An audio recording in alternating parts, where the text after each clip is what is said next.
ছাত্র জনতার এই যে গণজাগরণ গণঅভ্যুত্থানে যে হাজার হাজার তরুণ ছাত্র যুবক সাধারণ মানুষ যারা নিহত হয়েছে, যাদেরকে ঠান্ডা মাথায় গুলি করে হত্যা করা হয়েছে, এই হাজারো তরুণ মানুষের আত্মদান, জীবনদানের প্রতি, আমাদের অভ্যুত্থানের শহীদদের প্রতি আমি গভীর শ্রদ্ধা এবং সম্মান জ্ঞাপন করছি।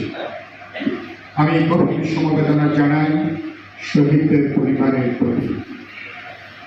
আমি গভীর সহমর্মিতা প্রকাশ করি যে হাজার হাজার মানুষ যারা গুলিবিদ্ধ হয়েছেন, আহত হয়েছেন, পঙ্গু হয়েছেন, ১,১৫০০-র উপরে মানুষ কেবলমাত্র চোখে তারা গুলিবিদ্ধ হয়েছেন।